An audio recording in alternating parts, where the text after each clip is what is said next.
가만히 생각해보면 그래, 사람을 그렇게 웃게 만들던 사람이 정작 자기 안에서는 울고 있었던 거야. 무대 위에서 영화 속에서는 그렇게 장난꾸러기였어. 한마디면 관객들이 배를 잡고 웃었고 잠깐 표정으로도 사람 마음을 녹였지. 그런데 그 웃음 뒤에는 깊은 그림자가 있었다는 거야. 겉으로는 괜찮아 보이는 사람일수록 속으로는 무너져 있을 수 있다는 거, 우리가 자주 놓치는 부분이지. 그러니까 저 사람은 늘 밝으니까 괜찮을 거야, 그런 착각 우리도 많이 하지 않나? 그러니까 저 사람 항상 밝고 재밌고 웃겨주고 웃는 표정이니까 괜찮을 거야, 그런 이면의 모습을 우리가 관심을 가져줘야 되는 거지. 그러니까 그런 것도 이 로빈 윌리엄스 케이스에서 우리가 좀 배울 필요가 있다는 거지. 또 하나는 뭐냐면 재능과 고통이 함께 간다는 사실을 좀 알아야 돼. 그 로빈 윌리엄스의 즉흥 연기는 정말 천재적이었단 말이야. 근데 그 천재성의 이면에는 늘 불안과 외로움이 있었던 거야. 그러니까 우리가 부러워하는 누군가의 삶도 사실은 고통을 껴안은 채 가고 있다는 것도 우리가 알아야 한다는 거지. 그리고 결국은 이런 질문으로 이어지는 거야. 내가 떠난 뒤에 어떤 흔적을 남길 수 있을까?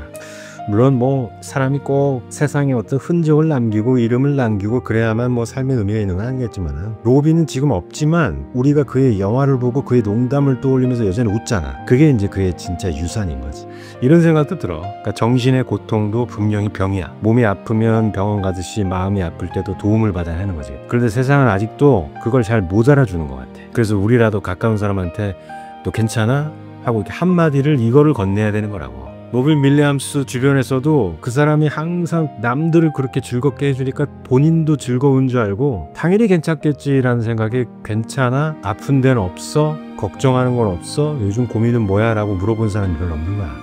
그러니까 로빈 윌리엄스한테서 우리가 배울 거는 단순히 웃음을 주던 사람이 죽으면 안타깝다, 우리가 좋아했던 그 배우가 이제는 없어서 슬프다, 거기서 끝나는 게 아니라 이런 것도 조금 우리가 교훈을 좀 삼아야 될 필요가 있는 게, 겉모습에 좀 속지 말고 지금 주변에 있고 곁에 있는 사람을 더 소중히 해야 된다는 교훈도 우리가 좀 얻을 수 있으면 좋을 것 같다는 거지. 그리고 내가 남길 따뜻한 흔적이 뭘까? 한번 스스로에게도 한번 물어보는 시간을 가져보는 것도 좋은 것 같아요. 그게 우리가 사람한테서 얻을 수 있는 진짜 배움이 아닐까, 뭐 그런 생각을 해봅니다. 로빈 윌리엄스 하면은 카르페 디엠, 그거 생각나는 사람들 많이 있을 거예요. 아마 연식이 좀 되신 분들은 다 아실 텐데, 오늘을 살아라, 지금 이 순간을 붙잡아라, 영화 죽은 시인의 사회에서 로빈 윌리엄스가 했던 말이죠. 세상을 그렇게 웃게 만든 사람이었는데 마지막 순간 정작 본인은 누구보다 외로웠습니다. 그렇게 태어나서 그렇게 살다가 누군가의 얘기를 계속 해보려고 합니다. 로빈 윌리엄스입니다. 1951년생이에요. 저희 아버지가 48년생이고 저희 어머니가 55년생이거든요.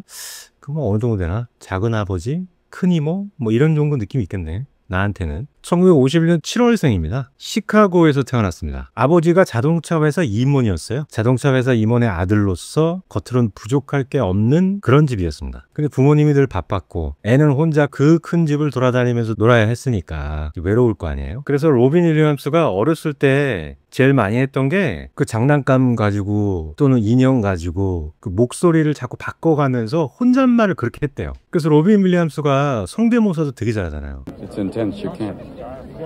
I have that voice. Annunziato. Mandalaro, Galagisto. No, don't. Arriva furra, la gista è vero. Questa. I'm out of order. You're out of order. Women with wonderful hands. A man who said, welcome to California. A true American. My Academy Award, he was there. He won, this was his 3rd Academy Award. We're standing backstage because they're just about to take you to the press conference. And he goes, you know, Robbo, now I have one for every decade. You bastard. 그게 이제 나중에 수많은 캐릭터를 소화하는 어떤 원동력이 된 것 같아. 로빈 윌리엄스 20대 후반은 그 미국의 옛날 시트콤 중에 모크 앤 민디라는 시트콤이 있거든요. 근데 그 시트콤으로 뜬 형이거든요. 그 이후에 굿모닝 베트남, 그리고 우리가 잘 아는 죽은 시인의 사회. What is poetry? They're all ripped out, sir. What do you mean they're all ripped out? And once these questions have been answered, determining the poem's greatness becomes a 그다음 relevant. 맷 데이먼이랑 같이 나왔던 굿 윌 헌팅. 야, 이거 안 본 사람들이 있을까요? 그 세대가 얼마나 다른지 모르겠지만 이 영화들 안 본 사람들 거의 없을 것 같은데. 아카데미 1번, 골든 글로브 6번, 그래미 5번, 에미 2번. 이건 뭐 숫자만 들어도 알겠죠? 뭐 진짜 그 시대에 가장 빛나던 배우였어요. 근데 항상 나오는 스토리죠. 화려한 만큼 원래 빛이 세면 그늘도 세잖아요. 술, 약물 중독, 뭐 이걸로 재활을 여러 번 했죠. 그러니까 우리가 딱 생각했을 때, 뭐 이렇게 술을 먹고 이렇게 무슨 약을 그렇게 해서 부족할 거 없는 인간이 왜 그럴까라는 생각이 들지만, 우리가 항상 하는 고민들은 뭐냐면, 가난하면 가난한 대로, 부유하면 부유한 대로 모든 사람들이 다 고민들이 있어. 그리고 그 집 들어가서 얘기 들어보면 다 슬픔이 있어 또. 이 형님 결혼 3번 했거든요. 그러니까 결혼 3번 했는데 이혼을 2번 한 거지, 그러니까.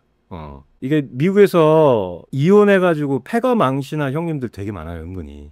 되게 많다고 하면 좀 그런데, 이거 이혼해가지고 한 방에 훅 간 형님들 되게 많아요. 그러니까 미국으로 이민 와가지고 나름대로 사업적으로 성공하고 잘 살다가 결혼도 하고 잘 지내다가 뭐 외도 문제라든가 경제적인 문제라든가 등등 여러 가지 문제로 이혼을 한번 하면, 왜냐면 그 위자료라는 게 무지막지하거든. 재산 절반 날라가지 매달 얼마씩 줘야 되지 장난 아니거든. 그걸 언제까지 줘야 되냐면, 그 배우자가 사망했거나 아니면 그 배우자가 다른 분하고 재혼할 때까지 위자료를 계속 줘야 돼. 그러니까 만약에 내 이혼한 전처가 결혼을 안 하고 혼자 계속 있다, 만약에 애들도 데리고 있다, 그러면 애들 양육비까지 줘야 되고. 장난 아니에요. 그치? 이혼 함부로 하면 안 된다니까. 미국에 있는 분들 중에 자기 전처가 다른 남자랑 결혼하면 꽃다발 들고 가서 축하해 주잖아. 그러니까 우리로서는 조금 이해 안 되는 장면이거든요. 근데 그럴만 하다니까. 사람 잡아요 진짜. 그러신 분도 있어요 실제로. 근데 로빈 윌리엄스는 아무래도 재산 규모라든가 이런 것들을 봤을 때도 이혼을 2번이나 했다? 위자료에 위자료가 있었을 거라고, 그 등등 해서 재정적인 부담이 어마어마했을 겁니다. 벌써 이 얘기만 들어도 벌써 뭐 이 돈 때문에 스트레스는 어마어마했겠구나. 약간 그 사람들을 즐겁게 하고 웃기고 시트콤 나오고 연기하고 스탠드업 코미디하고 이걸 직업으로 하는 사람이 그 시간만 끝나면 막 위자료 막 전처 전화 오고, 그 뭐 경제적인 압박, 버는 거 다 나가고 완전 삶의 의미가 없었을 수도 있을 것 같아. 그것만 생각해도. 그지? 그 문제는 뭐냐면, 이 형님이 그리고 파킨슨병 진단을 받아요. 그러니까 치매. 이게 뭐 정확하게 사후에 밝혀진 건 뭐 루이 소체 치매라는 게 있대요. 루이 소체 치매. 치매도 종류가 되게 여러 가지인가 봐. 그게 거기서 가장 문제가 되는 게 뭐냐면, 불안해지고 막 사람이 정신병 생기고, 물론 이제 뇌가 문제가 생기니까 정신병이 있겠죠. 기억상실 이런 건 아무것도 아닌데, 환각이 있어. 환각이. 루이 소체 치매의 대표적인 증상이 환각이 있대요. 그래서 뭐 완전 자기 스스로를 잃어버린 거죠. 아마 가족 중에 치매 있으신 분이 있다면 그 치매 있으신 가족분들은 이게 남 얘기가 아니라고 사실은. 그래서 결국은 2014년 8월 11일이네. 근데 집이 캘리포니아에 있었으니까 63세의 나이로 결국 스스로 삶을 마감했습니다. 63세의 나이로 로빈 윌리엄스는 결국 그 자기 방 침실에서 목을 매달았죠. 그래서 스스로 삶을 마감했습니다. 뭐 술 때문에 가신 것도 아니고 약물 과용으로 가신 것도 아니고 뇌를 잠식해 가던 그 병 때문에 결국 이제 그렇게 되신 거예요. 그 세상을 웃게 한 사람이 근데 자기 웃음은 지키지 못한 거예요. 그래서 남긴 말들이 많죠. 뭐 나는 사람들이 웃는 걸 보고 싶다. 그리고 그걸 위해서라면 내가 조금쯤 슬퍼져도 괜찮다. 그리고 되게 감동적인 명언 남긴 것들도 꽤 있어요. 슬픈 사람들은 항상 다른 사람들을 행복하게 하려고 노력한다. 왜냐하면 그 슬픈 사람들은 그 슬픔이 어떤 건지를 알기 때문에 다른 사람들이 그런 슬픔을 느끼지 않게 하고 싶어서, 뭐 이런 말도 남겼어요. 미국 사람들이 좋아하는 배우죠. 그리고 한국에서도 팬도 많고, 그리고 워낙 연기도 훌륭하고 해서 다양한 역할을 되게 맛깔나게 하는 배우였던 것 같아요. 항상 이렇게 천재적인 재능 갖고 있는 사람들 좀 일찍 가. 아유 참. 그렇습니다. 뭐 1951년에 태어나서 2014년 마지막 순간까지 63년 동안 세상을 웃게 한 사람. 그 아직 지금 현존하고 있는 분이 아니라 우리가 비슷한 시기에 태어나서 삶을 마감한, 동시대에 같이 살고 삶을 마감한 인물이 우리에게 또 다른 이해를 주지 않을까라는 생각을 했어요. 왜냐면 지금 굉장히 훌륭하고 굉장히 잘 나가고 모범이 되고 훌륭하고 현존하는 지금 살아계신 분들도 많잖아요. 지금 존경받을 만한 분들도. 하지만 그게 끝까지 가봐야 아는 것 같아요. 항상 지금 그렇게 존경받더라도 마지막 순간 전에 그 사람을 비판해야 될 상황이 생길 수도 있는 거고, 아직까지는 항상 비판받고 아직까지는 항상 욕을 먹고 누군가에게 해가 된다고 생각했던 사람이 마지막 순간까지는 가봐야 그 사람에 대한 평가가 이루어질 수 있는 것 같아요. 그래서 한 생애를 마감을 한 분들의 이야기를 주로 담으려고 합니다. 그리고 혹시 지금 이게 웃는 얼굴 뒤에 눈물 숨기는 누군가가 있다면 그 마음을 우리가 조금은 알아봐 줄 수 있으면 좋겠습니다.